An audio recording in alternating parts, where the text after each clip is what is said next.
Olá, rapaziada, pessoal, nós estamos aqui com mais um podcast Papo de Engenharia. É um podcast que tá na boca de todo mundo vê esse podcast Papo de Engenharia. Nós estamos na casa dos 200 podcasts, a gente está praticamente toda a nata dos engenheiros, do que você imaginar, passou por aqui, viu, Estelito? Hoje eu estou aqui com o engenheiro Estelito Rangel Júnior, engenheiro eletricista e com fator de potência, né? Sistema de potência. Sistema de potência. Desculpa, pessoal, eu sou engenheiro mecânico e de meio ambiente, tenho algumas limitações. Eu estou aqui, queria agradecer o Estelito. Já há algum tempo que eu venho convidando o Estelito, eu e ele, para a gente se encontrar, para marcar um dia e tal. Mas a gente vai bater um grande papo aqui sobre essa área de energia, de energia, principalmente essa parte de elétrica, que é uma coisa complexa e que a gente precisa dar uma esclarecida, que você precisa esclarecer. Ok. Ô, Estelito, assim, eu gosto muito de história. Eu gosto de história, eu conto história, eu gosto de história. Falo muito. Se você achar que eu estou falando muito, você me corta, não tem nenhum problema, porque eu vou cortar você. Fala, mas não é isso, tá errado o que você está me falando, a história é assim, não é à vontade. Porque eu conto história, às vezes a história minha não é ipsiliterizar a história verdadeira. Mas, paciência. Antes de você começar, eu vou aqui apresentar o meu merchandise aqui da rapaziada que me ajuda. Associação Brasileira de Engenheiro Mecânico. Do presidente é o engenheiro André, lá de Itaperuna, que é a Associação dos Engenheiros Mecânicos, que de alguma maneira deve estar aportando no CREA, estão preparando, eu e Barata estamos dando uma força para levantar. Isso aí é o podcast Papo de Engenharia, só que isso aí não é o podcast, isso aí é o blog. Nós temos um blog, se você quiser escrever algum texto, concluímos no blog. Ok, Blog, tem ótimo. um blog. Esse é a BRAIP, da Inspeção Predial de Gás, Residencial e Comercial, do meu amigo Jorge Omar. A BRAIP é onde estão as empresas que fazem esse tipo de inspeção. E essa aqui é o Instituto Brasileiro de Engenharia de Custo, que é do Paulo Dias, que é reconhecidamente, talvez um dos maiores ou um dos melhores engenheiros sobre engenharia de custos que se tem na América Latina. E finalizando, tem ali a Contec, que é do meu amigo Luiz Barata. Luiz Barata faz a parte de elevadores, faz a parte de consultoria de elevadores, consultoria de auto-vistoria predial, consultoria de uma opção de coisas. Barata é um engenheiro eclético, entendeu? Bom, Ótimo. ô, Xerito, obrigado de novo, bom estado aqui, nós vamos bater um grande papo, você vai ver que vai ser maravilhoso. Ô, Xerito, nós fazemos uma pergunta que é de praxe aqui quando começa. E é uma pergunta que a gente quer conhecer um pouco da vida das pessoas, porque quando a gente começou esse podcast, a gente acabou descobrindo que a gente conta aqui uma história da pessoa e uma história da engenharia, de alguma maneira. A sua história vai ficar registrada, e a história da engenharia, que é por onde você passou, vai ficar registrada também. Eu queria te perguntar o seguinte: como é que você chega na engenharia? Você vem da onde? Qual o seu trajeto, sua trajetória para chegar na engenharia elétrica? Então, a engenharia elétrica veio da minha infância, porque a Philips lançou um kit chamado Engenheiro Eletrônico. Era um kit que vinha com peças reais, né, capacitores, diodos, antenas, alto-falantes, e vinha um manualzinho para você montar cerca de 40 circuitos eletrônicos. Tinha controle de nível d'água, tinha alarme contra roubo, tinha intercomunicador. Então, eu vi aquele anúncio, né, de eletrônico, e a capa vinha um garotinho, no alto passava um avião, o garotinho falava assim no microfone. Eu fiquei impressionado, pedi pro meu avô de presente, né? Ele comprou. Aí eu fui lá na casa dele, recebeu o presente, aí já tinha aberto, né, e viu, falou assim: olha, eu andei vendo isso aqui parece que é muito difícil para você. Eu falei, tá, vamos ver. Eu tinha na época uns 10 anos de idade. Aí eu comecei a usar o manual, comecei a montar, mas aí comecei, lógico, montando meio errado, mas depois eu consegui acertar como é que era e consegui montar, porque vinha um diagrama, né? Era só colocar em cima de uma placa, né? Uma placa isolante, já toda furada, você colocava o diagrama e vinham os conectores que eram de mola. Então você colocava, a placa era perfurada, os conectores já encaixavam na posição certa, porque o diagrama estava ali, e vinha o desenho das peças, você pegava no kit, colocava nos locais, que já estava tudo diagramado, e você montava o circuito, ele funcionava, vinha com duas baterias de 9 volts. Aí dali eu falei, pô, quero ser engenheiro eletrônico. Aí fui pro vestibular, né, os anos passaram, fui pro vestibular, me inscrevi em engenharia eletrônica, mas na época, né, o Sesgran Rio tinha aquela seleção, né, por classificação, mas a minha classificação eu não consegui entrar na engenharia eletrônica, mas entrei na minha segunda opção, que foi engenharia elétrica. Então, a partir dali, eu comecei a estudar a eletricidade e fui gostando e me formei de eletricista. Você foi para que escola de engenharia que você fez? Eu fui na Veiga, Na Veiga de Veiga de Almeida. Almeida, grande Sim. escola, escola muito boa, uma escola Sim, muito boa. é porque os professores vieram todos de Furnas, né? A maioria dos professores eram todos de Furnas. E eles fizeram exatamente a carreira de engenharia elétrica voltado para sistema de potência, porque aqueles professores vieram de Furnas, que era exatamente sistema de potência. Mas você veio aqui do Maracanã? Não era Maracanã, não, era em outro lugar. Não, era? ela começou ali na Tijuca mesmo, mas depois veio ali para o Maracanã, para Ibituruna. Eu já entrei já na Ibituruna, já estava no prédio da Ibituruna, que era um antigo colégio de freiras, que é o Veiga Que de Almeida. hoje é praticamente o campus da Veiga de Almeida. Exatamente. Quase todo tornado, um belo campo de Sim, havia um conjunto residencial na parte dos fundos que vinha para Senador Furtado. O Veiga também, anos depois, comprou tudo e aí ampliou, ficou um campus realmente muito bom. É uma dessas escolas referência no Rio de Janeiro. Eu estudei na Gama Filho, que acabaram a Gama Filho. Pois é. Acabaram, destruíram a Gama Filho, mas paciência. As pessoas, no Brasil, a educação não é prioridade. Só tem prioridade na campanha eleitoral. Na campanha. Depois disso... É verdade. O primeiro órgão que cortam verba é a da educação. Mas aí você sai da escola, vai para onde? Estelio, tu vai para onde? Que lugar? Tu vai trabalhar na parte elétrica? Não, aí sim. Normalmente tinha poucas empresas, até muitas empresas tinham naquela época, tinha, né? Não, tinham algumas empresas sim. Já tinha. Não, exatamente. Além das concessionárias, eu entrei como estágio numa empresa de consultoria e projetos, fazendo o projeto de uma unidade industrial que é da Cocamar, lá no Paraná, né? Cooperativa dos Cafeicultores de Maringá. Aí você foi para o Paraná trabalhar? Não, trabalhei aqui no Rio. Os projetos, eu trabalhava no projeto no Rio, a gente dimensionava. É porque naquela época tinha as empresas de projetos, né? Sim, especificamente de projetos. Sim, Internacional de Engenharia, né? Promon, Promon, Natron, Engevix. Então... Isso. E aí, depois desse meu estágio, eu comecei a trabalhar na iniciativa privada, né? Comecei numa empresa de ar-condicionado central e CPD, fazíamos CPDs, né? WH. Aí depois eu trabalhei nas Sendas, engenharia da Casa das Sendas. As Sendas eram Era uma potência. Você começou lá em São João de Meriti. Exato. E a Sendas tinha uma filosofia familiar de fazer tudo em casa. Então, a Sendas tinha um departamento de projetos. Eu trabalhei, engenharia, né? Exatamente. Com arquitetos, com engenheiros. Eu estava lá também na elétrica. E nós fazíamos tudo. Os projetos das unidades eram feitos lá. E, além disso, tinha um departamento, por exemplo, de manutenção elétrica. Então, os painéis elétricos, a gente fazia o projeto lá na parte de engenharia. E tinha uma oficina que comprava as caixas Taunus, né? Com os componentes, com tator Siemens, disjuntores. E vocês mesmos instalavam? Sim, na loja? A própria oficina levava o painel, a gente testava o painel, levava para a loja, instalava e fazia tudo. E dava manutenção impressionante. Sim, né? não, a refrigeração, tinha também um jeito de refrigeração. É porque eu só não lembro, mas você é tão grande, que fez aquele shopping em São João de Meriti. O shopping Senda, o projeto de elétrica, foi tocado por mim. Você trabalhou naquele shopping? Eu trabalhei no shopping Senda, exatamente. Que era um depósito, era uma filial 49, depósito, aí fizeram um shopping. O shopping cada loja tinha seu medidor de energia. A gente fez a parte toda de medição para fazer o faturamento depois. A cabine de entrada em 13.8 eu que fiz também, participei do projeto também. Fiz lá o comissionamento quando chegou o pessoal da concessionária para fazer a energização. Todo aquele complexo, toda Você aquela ficou muitos anos na Senda, Estelio? Não, na Senda eu cheguei a ficar 3 anos, 2 anos e alguns meses. Mas foi bom pra caramba, né? Não foi porque ali foi uma escola, né? Uma escola.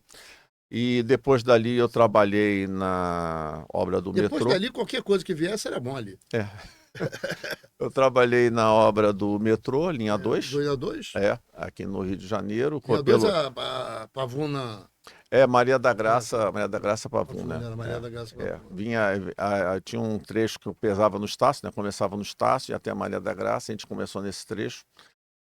E é muito interessante, como tinha também, o final da linha 1 também eu peguei. E todo esse percurso do metrô que hoje o pessoal faz dentro dos veículos, eu andei a pé, né? Eu trabalhava a pé, porque a linha ainda estava em obra. Então a gente percorria a linha para fazer as caixas de instrumentação e piloto automático, tapete piloto automático que passava, colocava entre os trilhos, né? O Tá lá tapete. até hoje. Tá lá, o tapete vinha programado da França, a gente instalava, fazia os testes. Depois trabalhei na obra do Banco Central do Brasil, aqui na Presidente Vargas. No metrô você trabalhava na parte elétrica mesmo? Trabalhava na montagem, Ainda não estava da montado CGL o Alstom. metrô, ainda estava em... A linha 2, sim, a linha 1 já estava funcionando. Estava funcionando. Estava funcionando, mas a linha 2... Você chegou a ver a linha 2 inaugurar, não? Saiu antes. Não, eu saí antes porque teve um problema com o governo começou a atrasar. Que a obra parou também, a obra parou. Aquela obra só veio começar, a linha 2 veio começar com Marcelo Alencar, em 94, ficou parado o tempão. Eles fizeram até aquela adaptação, porque os carros da linha 2 era linha aérea. E eles fizeram uma adaptação para colocar sapata naqueles carros. Eram uns carros aberto que não tinha parecia bonde, exatamente. Parecia um barulho. Não é para andar em túnel, ele era para ficar na linha de superfície. Aí colocaram sapatas para ele poder entrar até Estácio e fizeram a adaptação de terceiro trilho. Então, eu venho dessa época aí. Nós somos brilhantes nesse negócio de fazer adaptações, né? Celito, você sai e vai para onde depois do metrô? Não, depois do metrô eu fui para a obra do Banco Central do Brasil, aqui na Presidente Vargas. Essa aqui? Que eu fiquei responsável por instalações. Aquele prédio enorme que tem lá. Isso, a parte de instalações ficou comigo e a parte civil ficava com o engenheiro Moro, que era engenheiro civil lá da obra. E nessa obra eu tratei do ar-condicionado, da elétrica. Você ainda estava na mesma empresa? Ou na empresa sua já? Não, aí eu já estava na outra empresa, na Excel. Era Excel. Excel foi uma gigante também de civil, né? E a obra final dela foi essa conclusão do Banco Central. E eu peguei essa parte de ar-condicionado, sistema também de segurança. Tem até um sistema interessante lá na Caixa Forte, que era um sistema que detectava perda de massa das paredes. Muito interessante. Quer dizer, perda de massa? Se alguém viesse com picareta, a parede... quebrasse a parede perdia massa, e esse sensor identificava que estava perdendo massa. Eu falei, cara, fantástico. Eu não sabia que tinha esse sistema. Comunicação também, geração de emergência. Então eu fiquei com a parte de instalação toda. Aí eu fiz concurso para a Petrobras, passei e aí, a partir daí, eu trabalhei na Petrobras, inicialmente com plataforma de petróleo offshore. Você foi para a plataforma? Você foi offshore? Chegou para trabalhar em offshore? Cheguei 15 por 15? Exatamente. 15 por 15. Exatamente. Aquilo era doloroso, né? Mas foi bom, foi também uma escola, porque... Você chegou... A plataforma ela tinha todo um sistema de geração próprio. Então ali você tinha tudo. Você tinha geração, tinha distribuição, tinha os painéis de baixa, tinha sistemas também de fogo e gás, instrumentação. Então ali também foi outra escola, porque tudo estava ali, tudo funcionava. E também era uma coisa muito recente, né? Sim. Muito recente. Sim, essas coisas... Sim. Nós estamos falando de coisas que começando a fazer a prospecção de petróleo offshore. Exatamente, foi para a Bacia de Campos, né? Foi exatamente o grande boom, né? A plataforma tinha capacidade para 100 mil barris por dia. Era uma coisa fantástica. Tinha não sei quantos funcionários, 500, 600, 1000 funcionários na plataforma. Não, a plataforma... Tinha um número. No caso da minha plataforma, que é uma plataforma fixa, né? Porque você tem plataformas fixas e tem plataformas que são flutuantes. Essa minha plataforma é fixa, ela é de jaqueta, né? Ela é estaqueada no fundo do mar. E a profundidade de 180 metros. E ela contava com toda a produção, né? Você fazia a separação do petróleo com o gás e esse gás acionava as turbinas e as turbinas acionavam o gerador elétrico e aí você colocava a vida na plataforma. Então ali era um sistema completo, era uma cidade completa. Tinha geração. Quantos anos lá? Eu fiquei embarcado 7 anos. Aí você veio para aqui para... Eu fui para Macaé, para a terra. Macaé. Aí em Macaé eu trabalhei na manutenção exatamente dos equipamentos que vinham da plataforma. Depois eu fui para o projeto, para a DIREM, que é a divisão de engenharia. Aí em Macaé. Também em Macaé. Depois eu vim para o Rio de Janeiro, trabalhando no CEGEM, que é o Serviço de Engenharia. Aqui na República do Chile? Cheguei inicialmente na verdade, inicialmente eu vim pela Reduc. Ok. Eu fui para a Reduc Para no Reduc, projeto. depois... Aí do projeto da Reduc é que me chamaram para ir para o projeto da E engenharia o que aqui você na acha da cidade. Petrobras como empresa, hein? Ah, gigante, Gigante. gigante, importantíssima porque a tecnologia, né, exatamente está nessa a tecnologia da exploração de óleo, né, para você ter uma ideia, essa a dinâmica que é feita, os estudos geológicos, tem até simulação em 3D, toda essa tecnologia para petróleo em águas profundas, ela só está atrás da tecnologia da NASA de ir para outros planetas. Existem computadores poderosíssimos, né?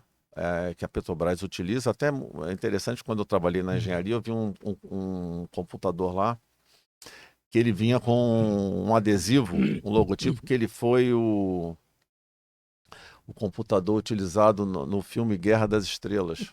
Um dos primeiros Guerra das Estrelas. Então, aquele computador, então ele tinha esse adesivo na lateral.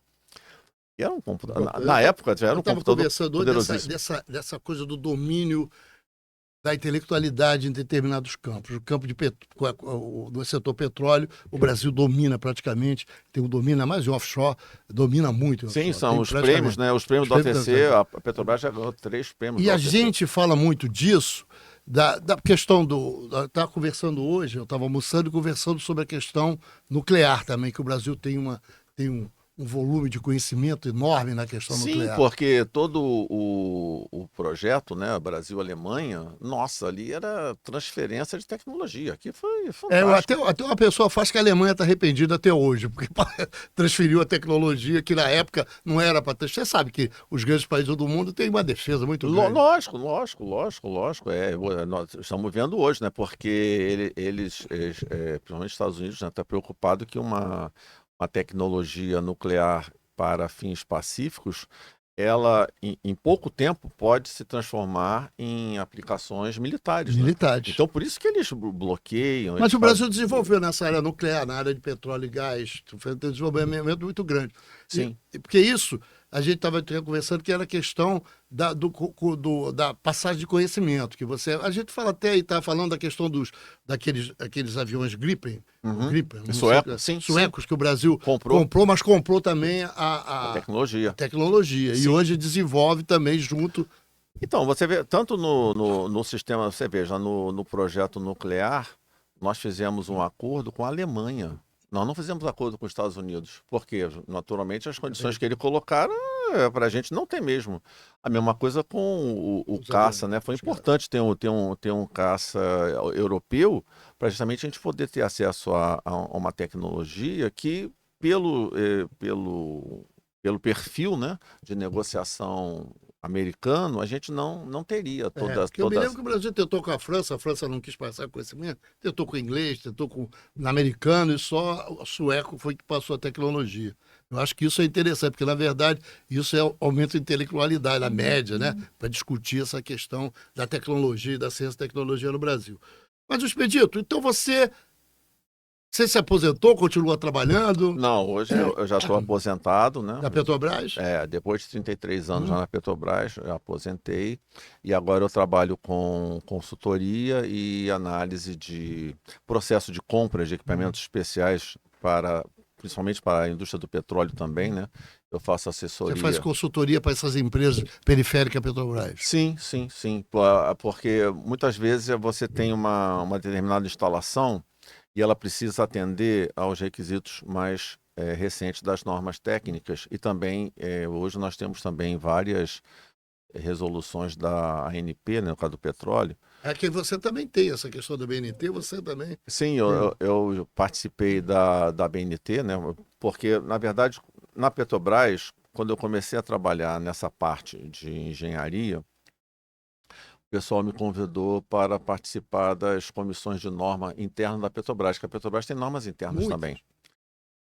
Aí eu comecei a contribuir com essa parte de normalização Petrobras e, a partir daí, a Petrobras me indicou para representar a Petrobras na ABNT, em algumas comissões. Então, eu comecei a trabalhar lá na ABNT em comissões de atmosferas explosivas, né, que exatamente são ambientes em que os equipamentos elétricos precisam ser especiais.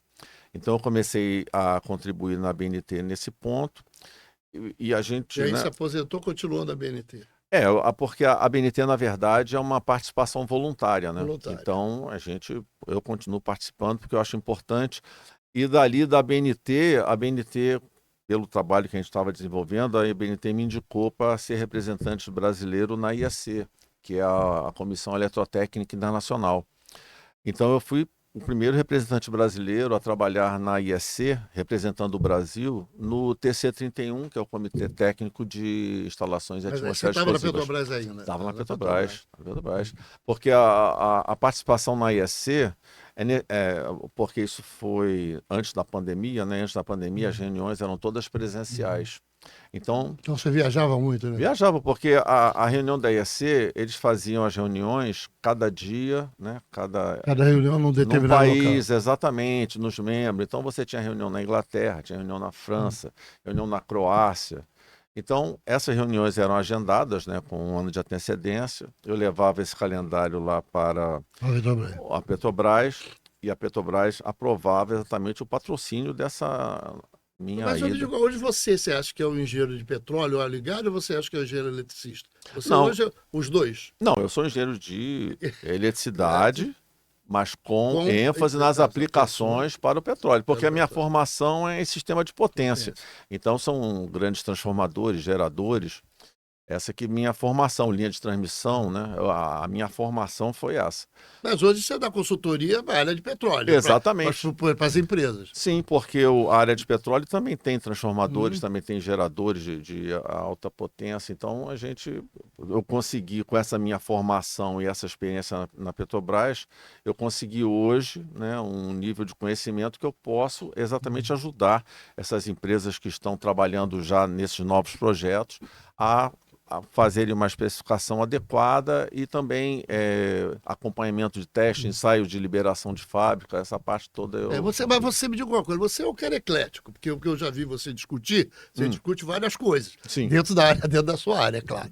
E você tem uma discussão que você fazia sobre essas questões de existência de eventos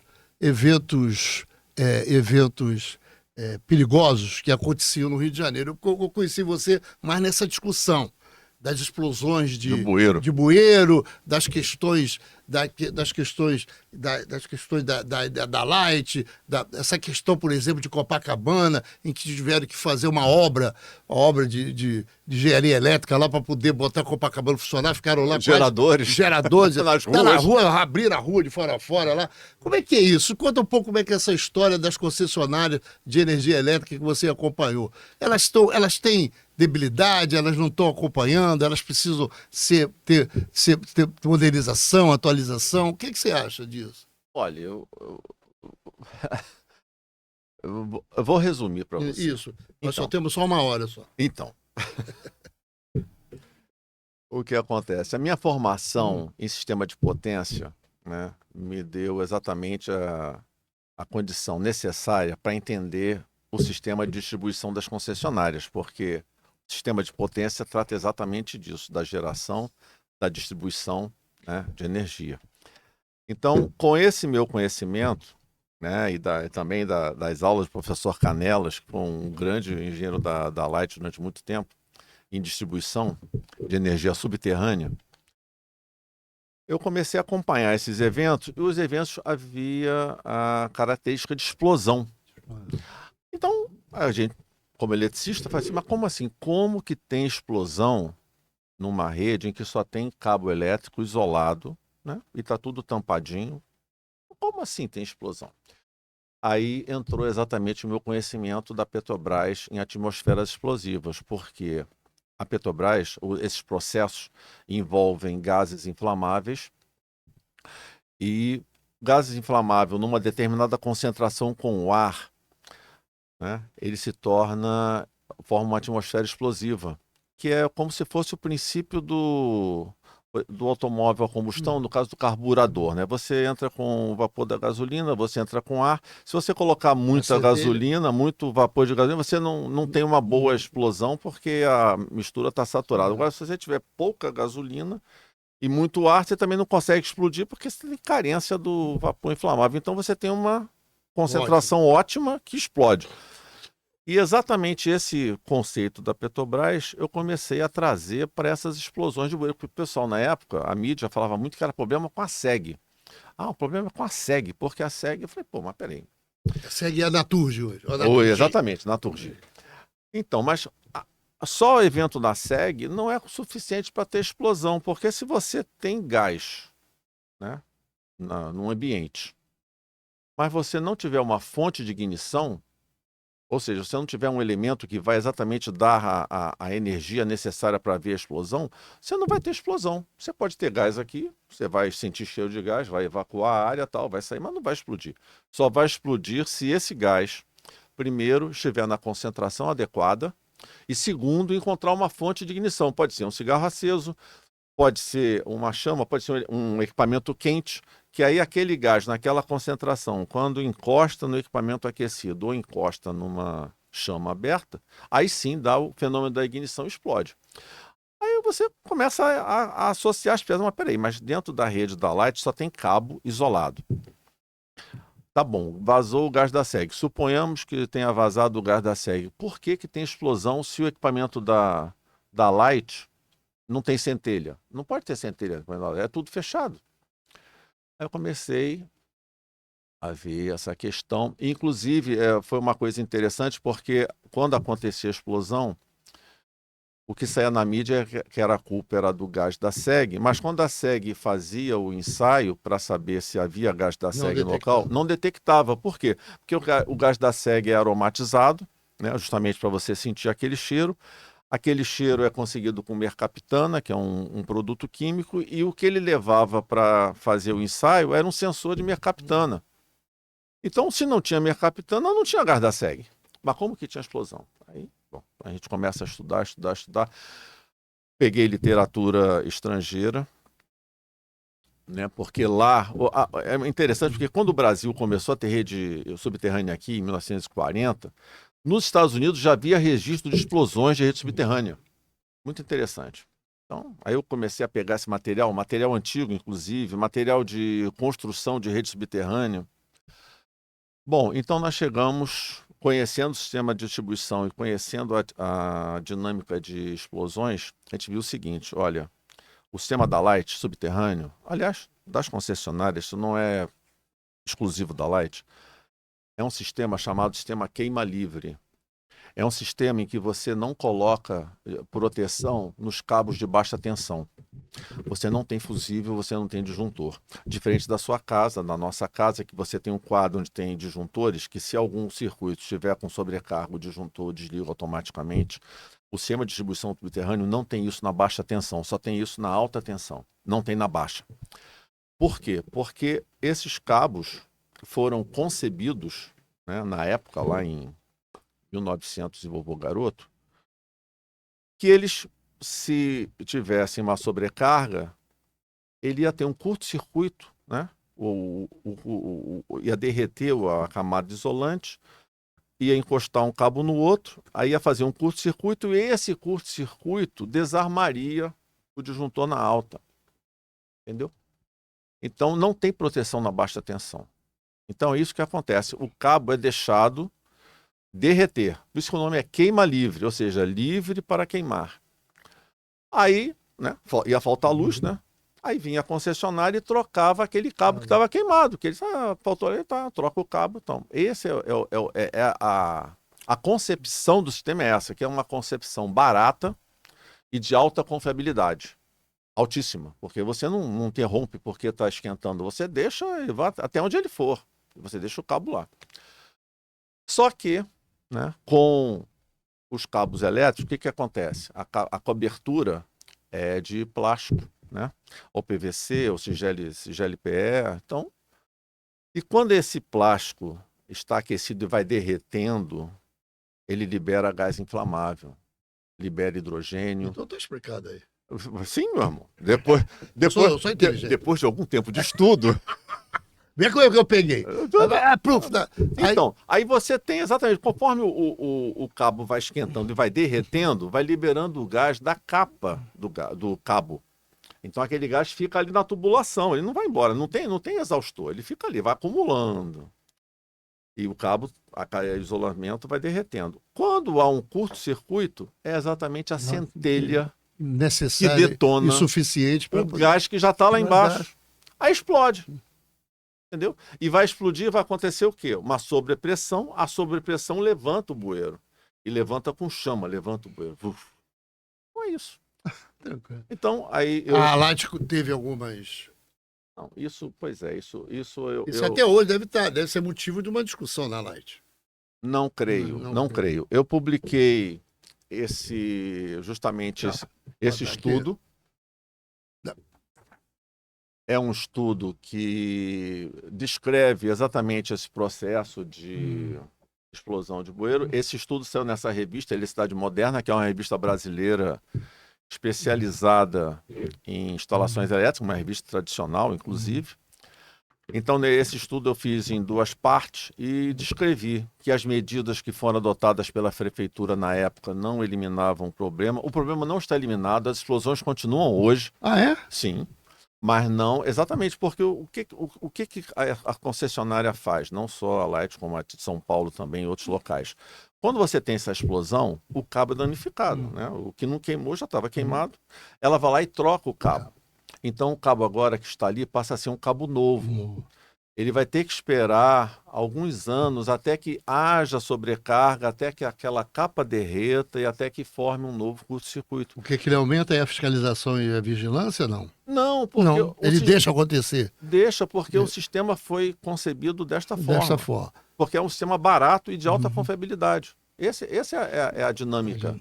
Então, o sistema continua o mesmo. É deixar queimar. Quando queimar, você vai lá e troca por um novo. Aí o novo começa o processo de envelhecimento, sobrecarga, formação de gás acumulado lá embaixo. Quando vier um curto-circuito, dá explosão.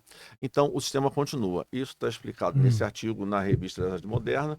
E esse artigo foi selecionado para a revista do I3E, que é o Instituto dos Engenheiros Eletrônicos do Brasil, né? A sede nos Estados Unidos. Ele tem hoje cerca de 400 mil sócios no mundo inteiro. É a maior organização técnica. Isso tem um congresso no Rio todo ano, anual, não tem? Não, pois é. Tem alguns congressos, sim, no Rio de Janeiro. Eu, inclusive, organizei um deles, que era o PCIC, que é um congresso destinado a instalações no segmento de petróleo e gás. Justamente eu estava na Petrobras e eu fui ao PCIC americano, né, várias vezes, porque no PCIC são discutidas as tecnologias para o segmento de óleo e gás. Então esse congresso é um congresso específico para instalações elétricas e soluções para o ramo de petróleo e gás. Então, como eu estava na Petrobras, eu fazia questão de participar do PCIC para exatamente saber qual era a nata, né, da tecnologia atual. E eles fazem esse congresso todos os anos, desde 1954. E eu, quando fui lá pela primeira vez em 2011, eu fiquei tão admirado que eu fiz esforços aqui junto ao I3E do Brasil para fazer um PCIC brasileiro. E nós chegamos a fazer 6 congressos desse, o último foi agora em 2024. Vamos tentar fazer um novo.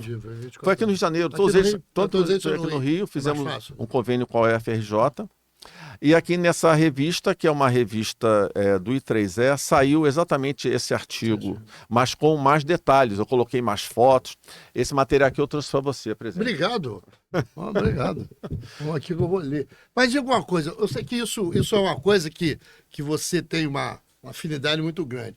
Me diga uma coisa, essas concessionárias, rapidamente, essas concessionárias não atualizam essas questões do Rio de Janeiro? Essas questões de ter falta de luz na Ilha do Governador frequentemente, falta de luz em Copacabana frequentemente. Olha, você acha que o que é? Nós estamos aumentando muito o consumo e os equipamentos continuam o mesmo? Eu digo que a gente precisa atualização. O que é isso? Não, simplesmente eu entendo isso como uma desordem urbana.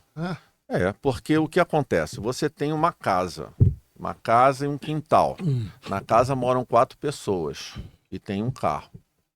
Aí vem uma incorporadora, compra aquela casa, monta um prédio de 10 andares com 4 apartamentos por andar. Então, onde morava uma família, moram 40. Onde morava 4 pessoas, 40, Vezes 460. quase 200 pessoas. Tá, Consumo. e o ramal que atende ali aquela rua é o mesmo, né? É o mesmo, né? É o mesmo. Né? E aí você tem... Mais prédio e mais casa. Você tem mais incentivo prédio. da prefeitura que se fizer estúdio lá em Copacabana, Ipanema, pode fazer conjunto habitacional ali na região do centro, rodoviária, aquela região toda ali. Ali, nossa, ali o que tem de prédio surgindo, enorme, gigantesco.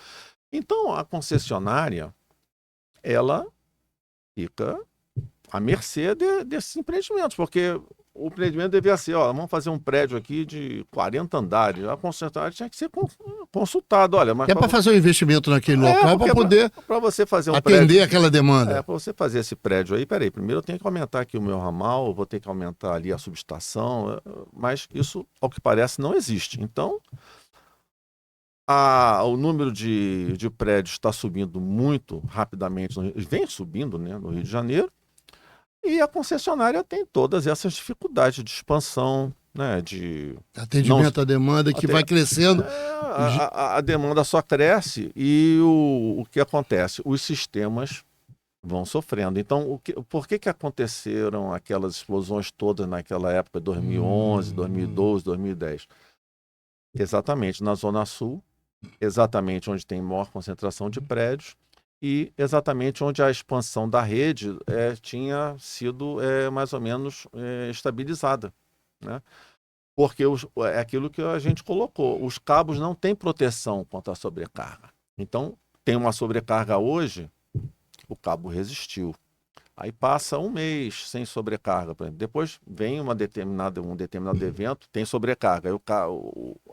Aí o isolamento do cabo tem nova deterioração. Isso é cumulativo. Aí chega um belo ano e aquilo começa a explodir em vários locais. Né? Por que explode em vários locais? Porque aqueles cabos já têm uma certa idade e a carga. Eu costumo dizer que nós da engenharia, lamentavelmente, precisamos dos desastres para poder dizer que precisa de manutenção ou precisa de projetos novos. Mas a manutenção, eu já trabalhei em manutenção.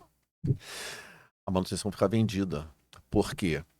Para começar, uma das palestras que eu fiz lá no Clube de Engenharia, um dos diretores da Light veio dizer o seguinte: olha, o pessoal liga dizendo que está saindo fumaça do bueiro na rua X. Nós precisamos que a pessoa diga onde que está saindo fumaça, porque senão a gente não sabe onde é o problema. Então,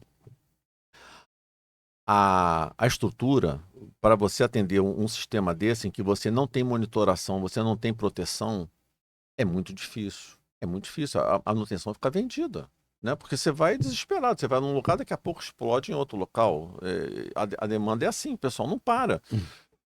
Porque o sistema é precário. O sistema foi concebido para suportar essas coisas. Mas ele tem a capacidade dele limitada, né? Os cabos têm uma... Inclusive a sobrecarga em cabo, a própria norma brasileira define, né? Ele tem que aguentar uma sobrecarga de tantos por cento durante X anos. Não é eterno. Então, e essa sobrecarga não é garantida no sistema em que você não tem a monitoração.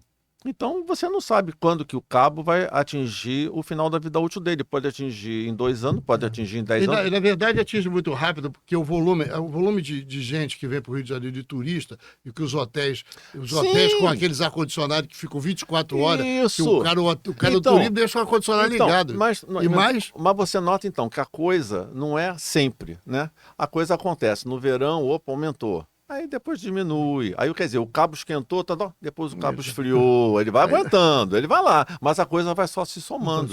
Aí chega um belo ano, começa a explodir. E começa a explodir em vários locais. Eu, nesse trabalho, eu relacionei que a coisa não começou em 2011. Tivemos explosões de bueiro no Rio de Janeiro em todas as décadas. Inclusive a primeira explosão de bueiro no Rio de Janeiro, para você ter uma ideia... Sabe quando foi? Eu nem era nascido? Não, acho que não. Foi, se não me engano, 1920. Não era nascido, 20. 1920. Tá longe. Por quê? Porque eu fiz uma pesquisa consultando os arquivos digitais dos jornais, né? E eu via quando saía não sei o quê, explosão na Praça Tiradentes, não sei o quê. Aí você tem que ler com a visão, né, do jornalista daquela época, porque ele não vai dizer explodiu a câmara subterrânea do transformador de 500 kVA, não, ele vai dizer teve um fogo, teve uma explosão, ou teve uma fumaça, ele bota foto, o meio-fio, né, a rua, né, a pavimentação eclodiu, ficou, né, explodiu ali e tal. Aí você começa a interpretar, você vê, isso aqui foi uma explosão em rede subterrânea. Então, desde aquele tempo, acontecia a explosão. E como é que eu peguei essa explosão lá de 1920? Porque eu comecei a pesquisar no Globo, né, o Globo tem um arquivo digital, mas o Globo começou em 1925. Aí eu comecei a procurar outros jornais, comecei a procurar Estado de São Paulo, que também tem um arquivo digital. Aí eu achei uma notícia no jornal de São Paulo que tinha havido um evento no Rio de Janeiro. E isso, né? Aí eu comecei a colocar isso na pesquisa, então, tanto que eu fiz uma palestra lá no Clube de Engenharia que são 100 anos de explosões de bueiro. Não é? Precisamos retomar, que Não é daqui a nada pouco vai começar a ter de novo, porque essas questões. Então, Estelito, desculpa eu às vezes cortar e mudar de assunto, porque a gente tem tempo para poder chegar aqui. Eu acho que a gente pode falar de uma coisa que você tem muito interesse, que é a transição energética. Sim. Que você tem muito interesse, você tem trabalhado nisso. Eu tenho conversado muito com o Caran conversa com você, o Caran, transição energética. O Brasil, e na minha opinião pessoal, tem talvez a melhor matriz energética do mundo. A gente conseguiu diversificar sem nenhuma política. Eu não sei como é que a gente conseguiu fazer isso, sem nenhuma política de investimento. Então vamos fazer diversificar a nossa matriz energética. Mas tem problemas essas matrizes energéticas. Sim. Tanto a questão solar quanto a questão eólica, agora eles estão querendo capturar a energia perdida, botar baterias. Sim, tem um leilão de baterias enorme. Exatamente. Quer fazer igual a questão hidráulica, que a hidráulica, por ter como é que chama, um lago muito grande, você abastece, você guarda energia ali e tal, acumula. Como é que é isso? Estelito, nós estamos em que fase de transição energética? No Brasil é um país de alta qualidade energética, nós avançamos muito nisso. Nós somos um país privilegiado. Privilegiado. Por causa não só da exposição solar, né? Que a gente pode temos parques, né, de centrais fotovoltaicas muito interessantes, mas também na questão eólica, principalmente no Nordeste, né, nós temos um potencial eólico considerável. Então, nessa matriz energética, nós realmente fomos privilegiados e temos que usar isto a nosso favor. Isso é muito importante. Agora, nessa questão dos veículos elétricos... que também é uma coisa. Pois é uma preocupação, porque como aqui os veículos elétricos, né, vieram depois de um certo tempo de lançados lá fora, a gente começa a pesquisar o que aconteceu lá fora e pode prever o que vai acontecer aqui. Então, uma das coisas que preocupa é exatamente essa questão das baterias dos veículos elétricos, porque a tecnologia atual de íons de lítio, ela é uma tecnologia que a química da bateria de íons de lítio, ela promove alguns fenômenos internos. Então, a bateria de íons de lítio desenvolve uns filamentos metálicos. E esses filamentos metálicos, né, como se fossem microfios, né, eles perfuram a película isolante entre o cátodo e o anodo da bateria e provoca curto-circuito interno. E esse curto-circuito interno libera uma alta energia que os nossos combatentes do fogo, né, nossos bombeiros, não estão preparados para esse tipo de evento. Já temos hoje, né, uma diretriz nacional do Corpo de Bombeiros. O Corpo de Bombeiros aqui do Rio de Janeiro já encerrou ontem uma consulta pública sobre requisitos para pontos de recarga de carro elétrico. O Corpo de Bombeiros de São Paulo, aliás, do Rio Grande do Sul, já ainda está com uma consulta aberta sobre isso, e o de São Paulo emitiu uma nota técnica a respeito disso também. Então está havendo uma preocupação em relação a esses incêndios e formas, né, de você tentar controlar e mitigar esses incêndios. Mas a bateria dessa tecnologia, o problema é que ela não tem problemas, não tem riscos apenas durante o carregamento. Você pode ter visto na internet cenas de pessoas que estão usando o telefone celular no bolso e aquele telefone começa a pegar fogo dentro do bolso, ou seja, não está sendo carregado. Então, isso tem muita desinformação, porque muitas vezes fala, porque está usando carregador pirata, está usando bateria pirata. Isso pode ter acontecido, por exemplo, quando você fala no celular, em que depois que a bateria original perde sua vida útil, a pessoa pode comprar uma segunda bateria, então essa segunda bateria pode ser comprada no mercado pirata porque é mais barato. A mesma coisa o carregador. Você tem um carregador, comprou o celular, veio o carregador. Você começou a usar, quebrou o carregador, quando ele quebrou, você vai comprar um novo para repor. Aí pode ser que você compre pirata. Mas nós tivemos vários casos em que a explosão do telefone celular se deu durante a garantia. Ou seja, telefones novos, com carregadores originais. Então, você atribuir, quando acontece um problema, carregador pirata? Não é bem então assim, você não. acha que esses carros elétricos abastecidos em prédios é complicado isso. Sim. Você criar pontos de abastecimento de carro elétrico em prédios, em subsolos, isso eu acho que é uma coisa complexa. Então, por isso que os corpos de bombeiros estão trabalhando nessas notas técnicas a respeito. A do Rio de Janeiro encerrou a consulta pública agora, ontem, e a do Corpo Bombeiro do Rio Grande do Sul ainda está aberta.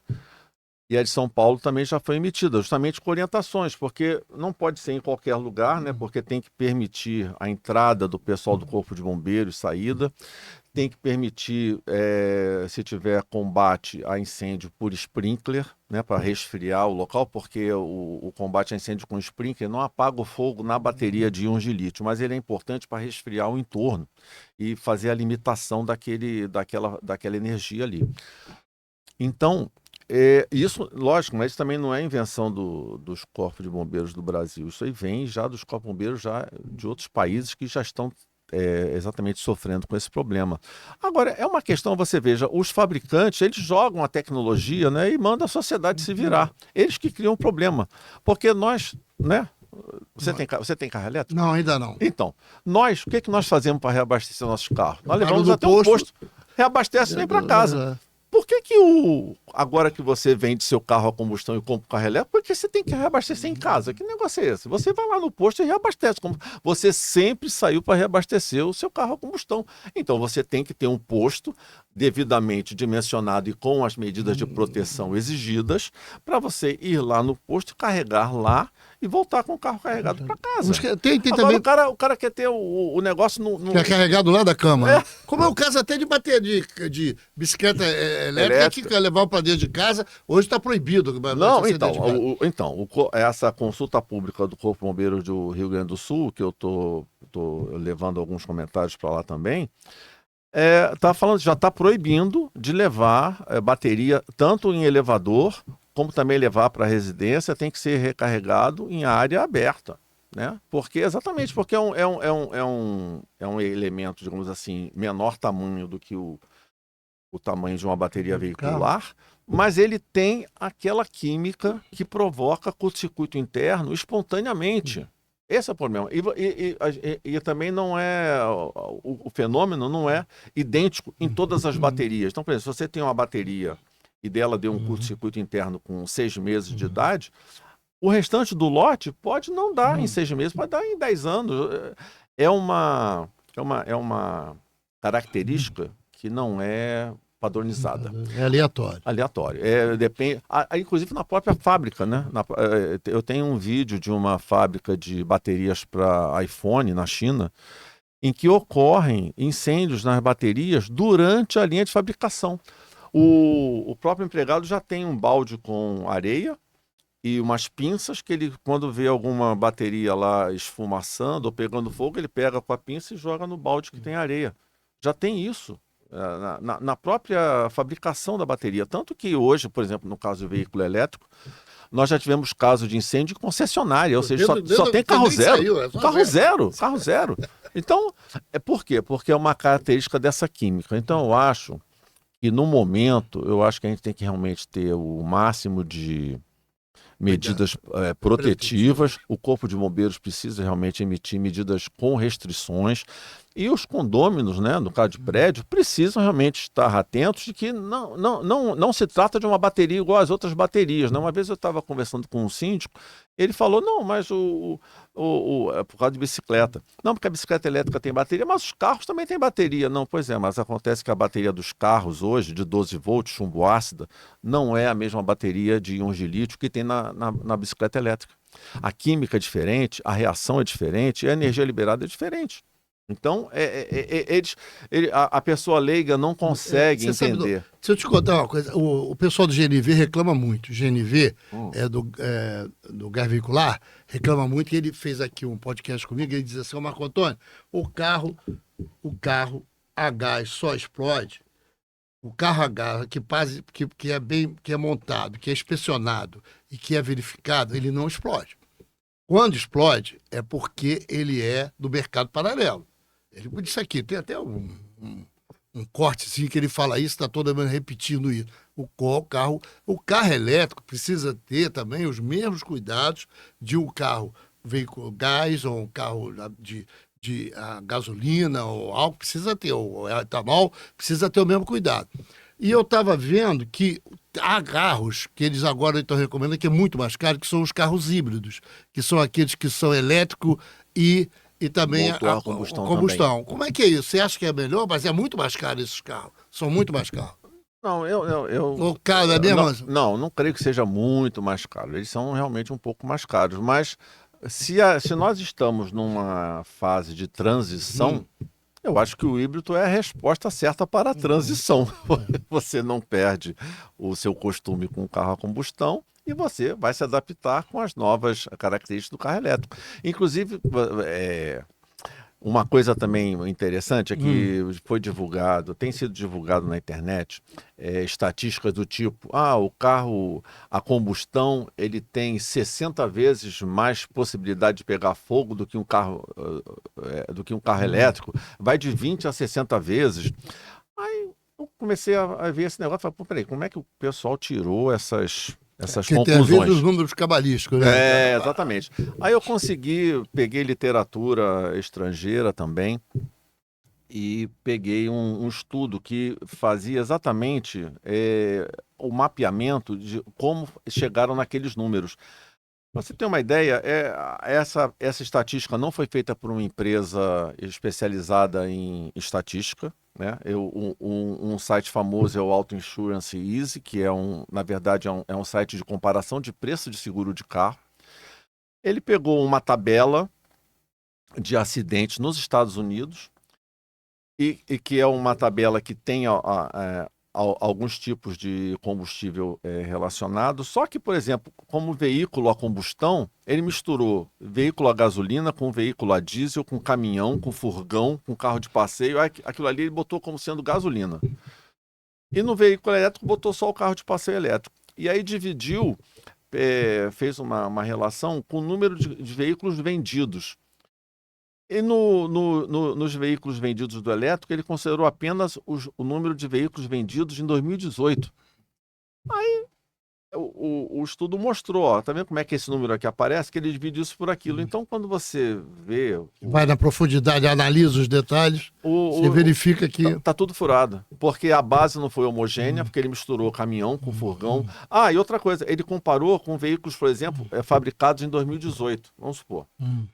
Para você comparar se um produto tem possibilidade de incêndio em relação aos vendidos, você tem que o quê? Homogeneizar a amostra. Você tem que comparar aquele modelo vendido em 2018, a quantidade, com o número de incêndios daquele modelo de 2018 que pegou fogo.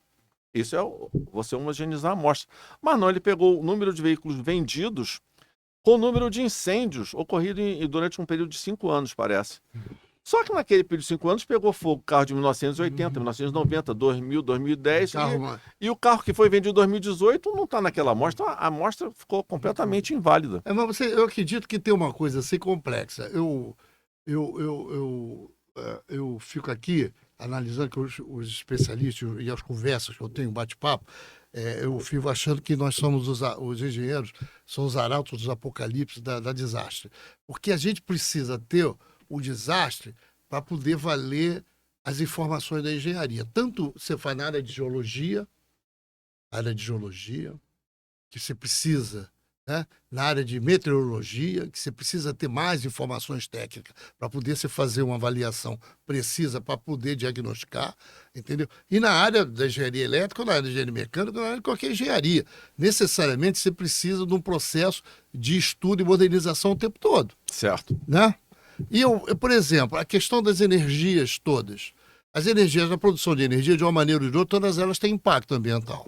Eu conversava lá nos anos 95 com o professor Agamenon e a gente avaliava que é o seguinte, não dá para formar engenheiro que não tenha nenhum tipo de proximidade, com a área ambiental. Certo. E que não tenha nenhum tipo de proximidade com a área sociológica. Porque, na verdade, quando você cria o carro elétrico, né, você está criando um instrumento que pode, de alguma maneira, transformar uma sociedade. Sim. Né?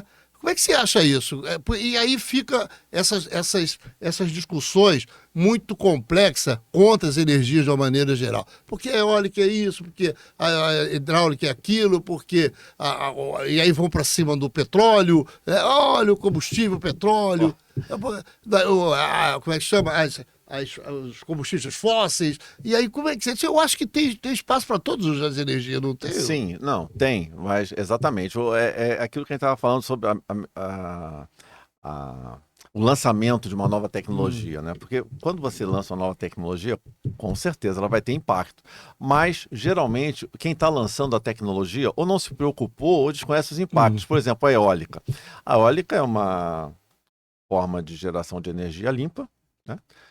Você tem lá as hélices, né? Tem lá os rotores, mas só que você tem barulho, né? Você tem um ronco ali 24 horas por dia. Isso afeta não só a fauna ali da região, quanto também quem mora perto, porque são regiões que são desprovidas de construções, não regiões abertas, então o som se propaga a uma considerável distância. Então quem está, né, morando numa determinada distância, começa a ficar incomodado com aquele barulho sempre.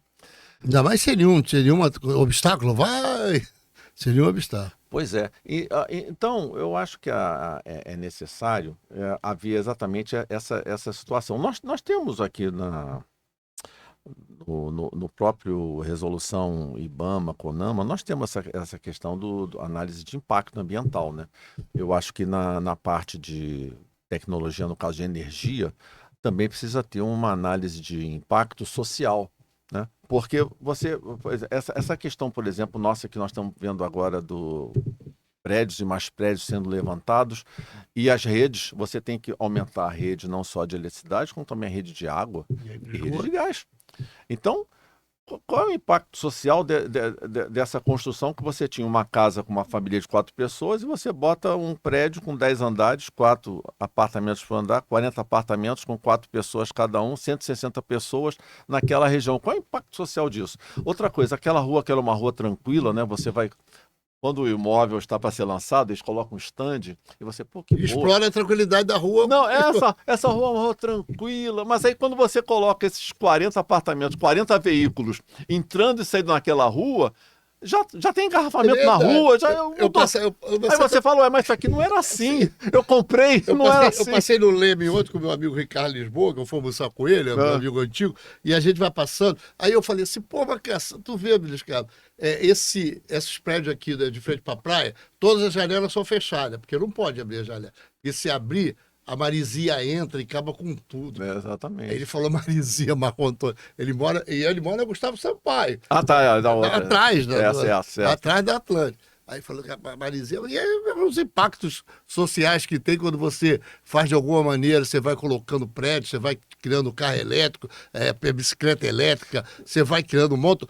A gente consegue moto, então a gente consegue fazer um negócio do cacete. A gente conseguiu inventar um mototáxi, o moto que tem a comida, o moto que não sei o quê, o moto que... Nós conseguimos... O brasileiro tem uma... O Antônio Carlos Jobim dizia que o Brasil não é para principiante. Não é. Ano passado eu visitei uma fábrica no Amazonas, uma fábrica de motocicletas na Amazônia. E o gerente da fábrica veio conversar com a gente, estava todo orgulhoso que eles venderam 1 milhão de motos no ano anterior, né? Venderam, eu fiquei imaginando, gente, 1 milhão de motos nas ruas. Isso é o caos. É o caos. É o caos, porque avança um sinal. Eu acho que o retrovisor do carro tem que ser um retrovisor de um metro por um metro, porque eu às vezes não consigo ver os caras quando eu estou Não, dirigindo. eles são rápidos, você olha não tem nada. Agora, você notou que as motos, elas foram progredindo ao longo do tempo, do tipo seguinte, quando começou na década de 50 as primeiras motocicletas, né, época do rock e tal, as bicicletas andavam junto ao meio-fio. Você tinha o pessoal andar de bicicleta junto ao meio-fio, então aquelas motos começavam também a andar junto com o meio-fio. Aí quando chegou na década de 70, veio uma diretriz que era o seguinte, não, a moto é um veículo, então tem que ser respeitado como um veículo. Então ele saiu do meio-fio e ficou no meio da faixa, junto com o carro. Se o carro está ali, a moto está no meio. Agora você chega nos anos 90, a moto saiu do meio da faixa para o intervalo entre as faixas. Já está no meio das faixas. Como não tem nenhuma padrão, então ele entra por qualquer lado. Ele pode passar até por cima de você. E aí, os motoristas têm que ter uma cuidado danada de você verificar de onde estão vindo aquele número de motos. Eu acho que o carro elétrico, essas coisas que nós, engenheiros, trazemos para a sociedade, ele precisa ter um grau de preocupação maior. Sim, porque não é fácil. Sim. Não é fácil. Porque aí a gente fica esperando ter um grande problema sério para a gente poder entrar com a engenharia de solução. Né? Eu acho que é isso. Eu acho que são casos muito, muito, muito complexos. Eu acho, por exemplo, a questão das necessidades de auto-vistoria predial em prédio. Né? Que eu acho que você podia falar um pouco sobre isso, já que a gente está nos finalmente da nossa excelente podcast, uma brilhante palestra. Então, eu acho a inspeção predial fundamental, porque, na verdade, sem ser isto, é exatamente o abandono. A pessoa tem um apartamento, mas ao longo do tempo vai instalando ampliações, geralmente com pessoas que não têm a capacitação técnica adequada, e você começa a provocar deficiência no seu sistema elétrico, né? Com tomadas múltiplas, principalmente apartamentos mais antigos que não tinham tantas tomadas, você começa a colocar extensão, começa a colocar improvisações, o risco está aumentando. E agora também com as bicicletas elétricas, o pessoal que está carregando bicicleta dentro do apartamento, você está botando mais risco. Então, realmente, a inspeção predial, eu acho fundamental, eu acho importante, porque é o segredo de tudo, né? Quando você não tem manutenção e acontece um problema, todos concordam que a manutenção deveria existir. Então, eu acho isso aí muito importante. Eu tinha um problema muito sério que eu fazia, que era com o chuveiro elétrico. Sim. Lá nos anos 60, 70, o chuveiro elétrico era 3.500 volts. Hoje tem 5.000, 7.000. Watt, desculpa, é watt. Tem 3.000, 7.000 watts. Então, 7.500. E a fiação continua a mesma. Não, exatamente, porque o pessoal, quer dizer, o leigo, né, compra o novo chuveiro e ele liga no mesmo local que estava ligado no anterior. Só que o anterior tinha 3.000 watts e esse agora tem 7.500. E ele liga. E depois, se começar a desarmar, ele chama o porteiro. E o porteiro não tem botão de disjuntor mais forte. O disjuntor mais forte. Aí a coisa vai piorando. Então, realmente, a inspeção predial eu acho muito importante. Não só na questão elétrica, como também a questão de marquises, né? Eu acho isso aí. Nós tivemos vários elevadores. E obras. Obras, cara. Pô, aquele prédio ali atrás do Teatro Municipal, cara, o camarada foi derrubando os pilares para fazer um salão, que é para fazer o curso. Hoje na zona sul, mais ou menos na zona sul, na zona centro, um pouquinho da zona norte, os síndicos têm uma preocupação com relação às obras. Sim. Tem alguma preocupação.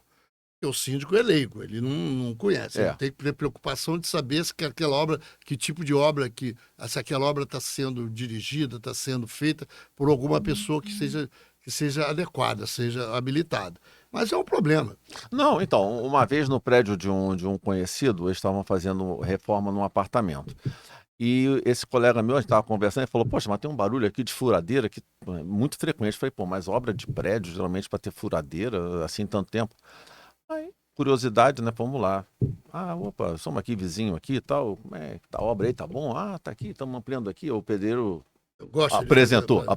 a obra dele. Aí, quando nós olhamos assim as vigas, cara, ele estava furando viga para passar o tubo de cobre do split, porque a unidade condensadora ficava lá na área e a unidade evaporadora ficava no ambiente, no quarto ou na sala, só que ele trazia o tubo de cobre furando, né? Furando as vigas para ir levar lá. Eu falei, gente, esse furo aqui. Não, isso aí não tem problema, não. Eu tava vendo uma aula na internet outro dia sobre furar viga. Nossa, aula? Eu tenho uma dificuldade de enxergar. Aula para quem? Para furar uma viga. Bom, tá legal, vamos lá, vamos ver. Porque isso, se for com um engenheiro especialista nessa coisa, eu acho até que vai.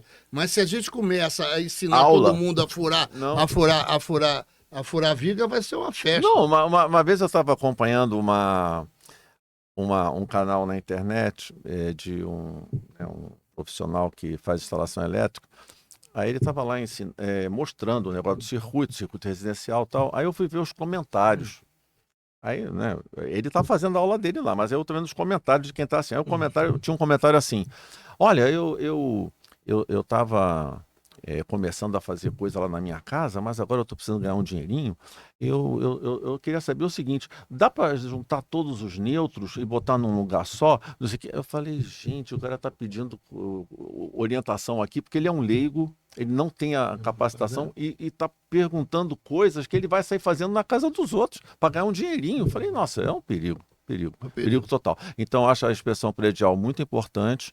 Eu acho que nós temos que realmente dar, né, todo o apoio a essa iniciativa, porque a realidade nossa é essa. O próprio proprietário do apartamento não conhece, né, a legislação, não conhece a norma. Eu acho que tanto na área a gente já está terminando, mas tanto na área de inspeção predial de gás, quanto na área de inspeção predial da parte elétrica, ou inspeção predial da parte hidráulica, porque, na verdade, isso precisa de profissionais que estejam habilitados para fazer isso. Por isso a grande preocupação nessas obras, quando você explode gás, vários apartamentos aí explodem, morre gente por causa de gás. Agora mesmo a gente estava uma discussão lá com o pessoal do CREA, da BRAE, porque agora mudaram a lei da inspeção predial de gás. Eu acho que isso é um complicador, mas de qualquer maneira a gente tem que estar preocupado com a excelência, com a eficiência do trabalho. Exato. Perfeito? Ô, Estelito, eu queria agradecer a você, ficamos aqui 1 hora e pouquinho conversando. Eu não sei se eu falei de tudo contigo. Tem mais alguma coisa que você gostaria de falar?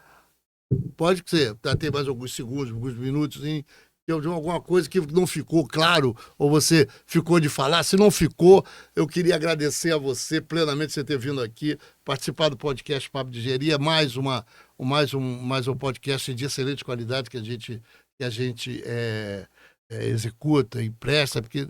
Não, eu acho que realmente a proposta foi ótima. É realmente um papo de engenharia. Então, eu estou muito satisfeito. E eu acho que nós abordamos temas realmente que estão hoje, né? Não descemos com profundidade, que precisava umas 3, 4 horas. Claro. Mas nós abordamos bem essa questão energética, abordamos os riscos dessas baterias atuais de íons de lítio de veiculares, abordamos a questão das redes de distribuição subterrânea dessas concessionárias.